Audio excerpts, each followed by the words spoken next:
Fica à Então, o que é que vontade. acontece, Matheus? A gente sempre fala aqui para o nosso público, né, que tá nos vendo, da dificuldade, né, que a vida em si exige, né? E isso é independente de classe. Claro, a pessoa que de repente tem uma condição financeira melhor, ela vai pular algumas etapas, mas tem coisas que ela vai ter que passar. A dificuldade, ela vai fazer você evoluir, fazer você melhorar, né?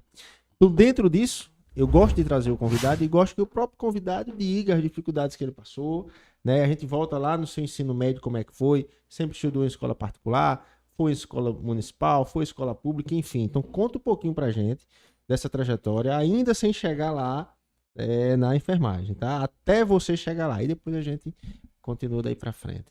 Anderson, eu costumo dizer que cada um corre sua própria maratona, né?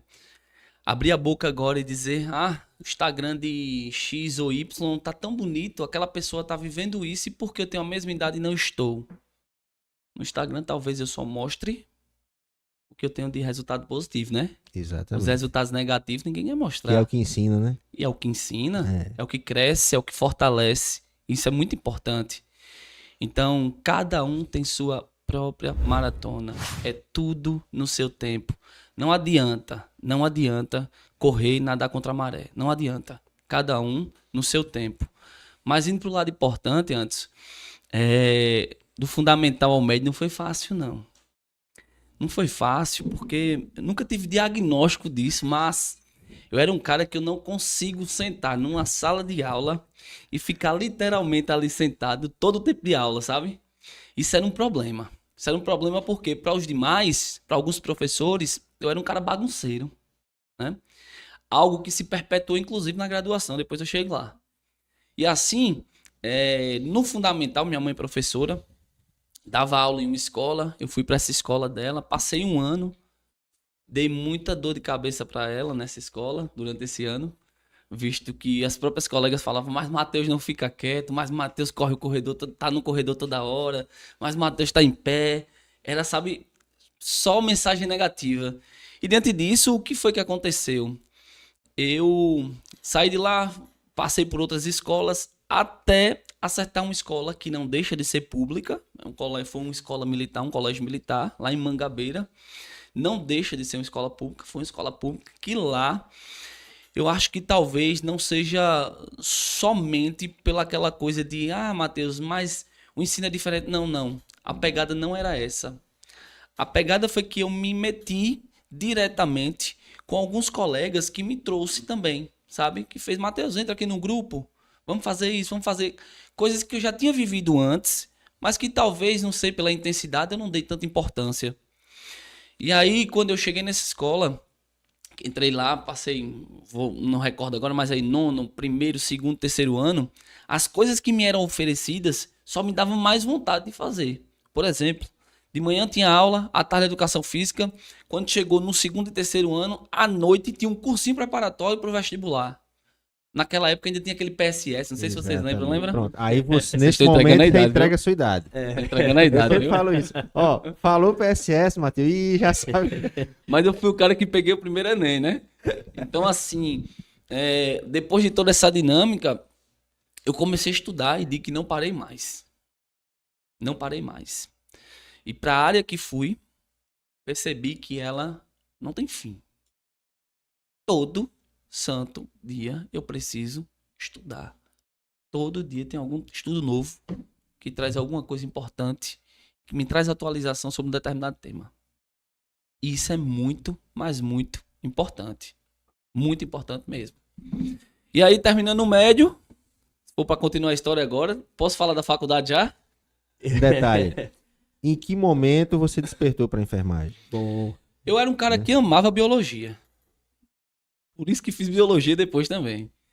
E comecei a reparar qual área da biologia que eu mais gostava. Porque quando a gente fala de estudar a vida, biologia, né? Estudar a vida, a gente pode trabalhar a vida nas mais diversas faces. Mas o que batia mais no meu coração era quando eu estudava anatomia. E tinha na época da biologia, tinha essa área, a parte da anatomia humana, a fisiologia. Isso me encheu os olhos de uma forma espetacular, sabe? Fora do contexto. E a partir desse momento, eu coloquei na minha cabeça que ia fazer algum curso de saúde. Não sabia o quê, mas iria fazer um curso de saúde.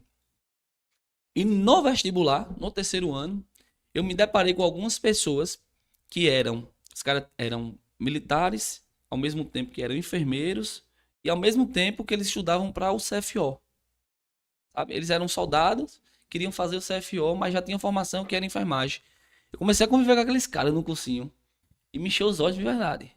E aí foi quando eu, de fato, adentrei na enfermagem, mas já tinha uma coisa anterior também que me batia, mas isso daí eu acho que ela era algo que ficava muito dentro do meu coração, e quando eu dei de frente com esses caras, eu também mudei esse rumo. E o que foi? Foi o que eu vivi num hospital. Eu vivi num hospital, algo que me impressionou muito, sabe? Um simples soro que eu tava tomando, que acabou, ninguém tirou e o sangue começou a retornar. Eu vou falar de forma simples, aquele caninho. Sim. Começou a retornar e eu fiquei desesperado. Eu tenho na minha cabeça ali que eu ia fazer enfermagem, porque eu sabia que quem fazia aquilo era enfermeiro. Né? Na minha cabeça era isso. Não existia a figura do técnico em enfermagem, que isso a gente vai discutir. Né? Na minha cabeça só existia a figura do enfermeiro. Eu fiz, vou fazer. Aí foi mais uma sementinha, sabe? E aí peguei direto, entrei na enfermagem e continuei. Eu já vou fazer a pergunta do... Só um parênteses, Jona. Para você que está nos vendo aí, você veja a importância do ambiente. Né? Tipo, ele tinha mais ou menos o que ele gostava, mas ele começou a conviver com o pessoal que já era enfermeiro e que estava tentando CFO, não é isso? Então, começou a despertar esse interesse nele, né? O que a gente sempre fala para o jovem. Toma cuidado com as companhias. As pessoas que estão ao seu redor hoje podem determinar seu futuro. Tá a prova aqui. Exato. Entendeu? Ele hoje é enfermeiro, primeiro porque se identificava, segundo porque via os caras próximos a ele. Ele disse, pô, é isso que eu quero. Provavelmente, você me corrija se eu estiver errado, Matheus. Os caras falavam sobre o trabalho. Falavam sim. E isso deixava você curioso, Falavam. ao mesmo tempo encantado. Sim. Entendeu? E fez com que você direcionasse. E ter foco, porque nesse meio termo, algumas pessoas começavam enfermagem para ganhar pouco, para isso, para ficar 24 horas num plantão ligado. E assim, eu comecei a colocar foco, e o que mais me deu vontade foi de conversar com pessoas que eram...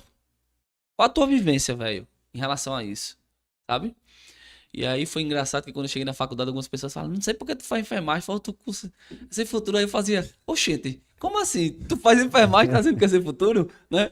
Então assim, é uma concepção e uma experiência de cada pessoa. A minha experiência de enfermagem é gratificante, sabe? Então não vou pular as etapas aqui não, para que eu não já venha trazendo coisas que a gente vai puxar lá no futuro. Mas não tenho dúvida que hoje aqui, se você não faz ou você tem muita vontade de fazer e basicamente estava esperando esse insight aqui, eu não tenho dúvida que esses vídeos serão basicamente essa sementinha que vai fazer você brotar aí posteriormente.